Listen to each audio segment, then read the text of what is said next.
എല്ലാവർക്കും പുതിയൊരു വീഡിയോയിലേക്ക് സ്വാഗതം. Kannur university degree PG admission ആരംഭിച്ചിട്ടുണ്ട്. ഇന്നു മുതൽ ഓൺലൈനായിട്ട് നിങ്ങൾക്ക് അപ്ലൈ ചെയ്യാവുന്നതാണ്. General, reservation, community quota, sports quota ഇതിൽപ്പെട്ട എല്ലാ കുട്ടികളും നിർബന്ധമായും ഓൺലൈൻ രജിസ്ട്രേഷൻ ചെയ്തിട്ടുണ്ടാവണം. ജനറൽ വിദ്യാർത്ഥികൾക്ക് 600 രൂപയും SC/ST വിദ്യാർത്ഥികൾക്ക് 300 രൂപയുമാണ് രജിസ്ട്രേഷൻ ഫീസ്. ജൂൺ 17 വൈകുന്നേരം 5 മണി വരെയാണ് ഓൺലൈൻ രജിസ്ട്രേഷനുള്ള സമയം എന്ന് പറയുന്നത്.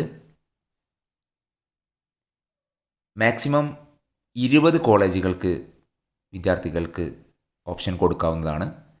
ആ 20 കോളേജുകളിൽ കമ്മ്യൂണിറ്റി കോട്ട കോളേജുകളും ഇൻക്ലൂഡ് ചെയ്തിരിക്കണം. അതേപോലെ തന്നെ 4 ഇയർ UG പ്രകാരം 2 ഓപ്ഷൻസാണ് യൂണിവേഴ്സിറ്റി കൊടുക്കുന്നത്. 4 വർഷ കോഴ്സിൽ 3 വർഷം കൊണ്ട് അവർക്ക് വേണമെങ്കിൽ അത് കംപ്ലീറ്റ് ചെയ്തിട്ട് സർട്ടിഫിക്കറ്റ് വാങ്ങിപ്പോവാം. അതേപോലെ തന്നെ 4ാമത്തെ വർഷം കണ്ടിന്യൂ ചെയ്യുന്നവർക്ക് 4ാമത്തെ വർഷവും കണ്ടിന്യൂ ചെയ്യാനുള്ള ഓപ്ഷൻ യൂണിവേഴ്സിറ്റി കൊടുക്കുന്നുണ്ട്. ഇനി 4ാമത്തെ വർഷത്തിലേക്ക് കടക്കണമെന്നുണ്ടെങ്കിൽ 3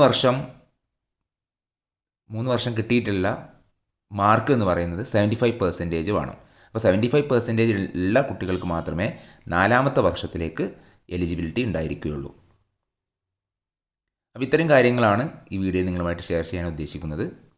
കൂടുതൽ എന്തെങ്കിലും ഡൗട്ട്സുകൾ ഉണ്ടെങ്കിൽ കമൻറ്റ് ബോക്സിൽ നിങ്ങൾക്ക് ചോദിക്കാവുന്നതാണ്. ഇതുവരെയെങ്കിലും ഈ ഒരു ചാനൽ സബ്സ്ക്രൈബ് ചെയ്യാത്തവരുണ്ടെങ്കിൽ സബ്സ്ക്രൈബ് ചെയ്യുക. അടുത്ത വീഡിയോയിൽ ഇതുമായിട്ട് ബന്ധപ്പെട്ട കൂടുതൽ കാര്യങ്ങൾ നിങ്ങളുമായിട്ട് ഷെയർ ചെയ്യുന്നതായിരിക്കും. താങ്ക്